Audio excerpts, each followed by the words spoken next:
بالله من الشيطان الرجيم بسم الله الرحمن الرحيم وإني أعيذها بك وذريتها من الشيطان الرجيم رب أعوذ بك من همزات الشياطين وأعوذ بك رب أن يحضرون رب اشرح لي صدري ويسر لي أمري واحلل عقدة من لساني يفقهوا قولي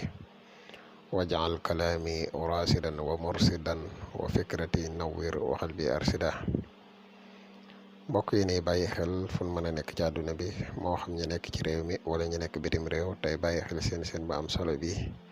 ñoo ngi leen di waxati asalaamaaleykum wa rahmatullahi taala wa barakaatuhu. ginnaaw bi ñu santatee yàlla julli ci yonent bi sallallahu alayhi wa sallam ñoo ngi jaajëfal mboole mbokk yi nga xam ne ñu ngi ñuy topp. mbokk yi tey nag dañ leen a fas yéene ñëw ak yéen ci benn secret boo xam ne lu bare bari ci mbokk yi ñi ngi ñu koy laaj pour bëggoon ñu indil leen ci ay leeral muy walaqad hammat bihi wa hamma biha mu jëmale ko nag ci wàllu nopp muy secret boo xamante ni bu efficace la bu ama am solo la képp koo xam ne da nga ko yittuwoo ci wàllu nopp incha allahu rabbi nii ñu koy waxe boo ko defee incha allah na nga ko bëgg di nga ko amee noonu incha allah. xanaa bala ñuy sori rek dañ lay wax yow mi nga xam ne yaay soog a ñëw tey seetaan vidéo bi boo abonné gut nga abonné ci chaîne bi te partage vidéo yi mu gën a yaatu. yow mi nga xam ne da nga bëgg a def lu listixaar dañuy def listixaar à distance foo mën a nekk ci àdduna bi boo ñu contacter ci numéro bii rek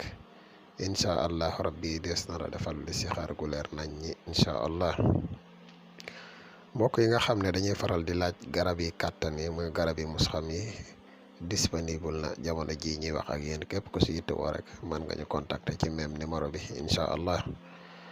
mbokk yi nga xam ne dañu bëgg bokk ci groupe bu whatsapp bi tamit mën nañ ñu contacter ci même numéro bi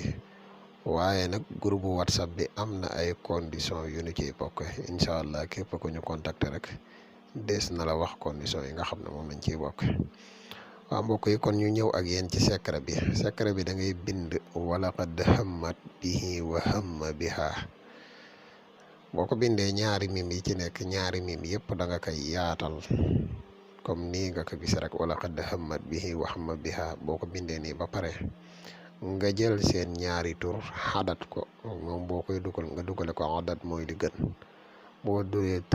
turu ku jigéen ki xadat ko lim bam la jox turu ku góor ki xadat ko lim ba nga xam ne moom la jox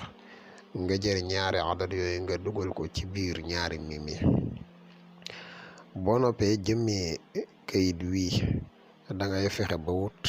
benn biteel nga def ci meew moo xam ne meew muy way la moo xam muy meewu nag wala meewu xar waaye na nekk meew moo xam day way nga def ko ci. boo noppee nag ñaari xadat yooyu nga xam ne joxoon na la ko bi nga ko xadatee ba pare ñaari xadat yooyu ngay jéem a fexe ba di ko wérd walaqad hammat bihi wa hamma biha nga wedd ko pendant 11 jours incha allahu rabbi la nga bëgg ci cofeel ci seen diggante suñ borom dina ko jàppandal bu baax a baax a baax a baax di la wax ne bu ko def mukk nag yow mi seetaan ci lu dul aajo incha allah. xam naa kon lii mooy secret bi nga xam ne tey moom la leen lii mooy secret bi nga xam ne tey moom lañ leen indiloon te la wax ne yow miy seetaan boo abonné gun nga abonné te j'aime vidéo bi partage ko. wasalaamu aleykum wa rahmatullahi taala wa barakaatuhu. jërë ngeen jëf bu leen fàtte di abonné jërëjëf. bul fàttee abonné te nga bës kolos bi ngir vidéo yu ñu dugal nga man si jot.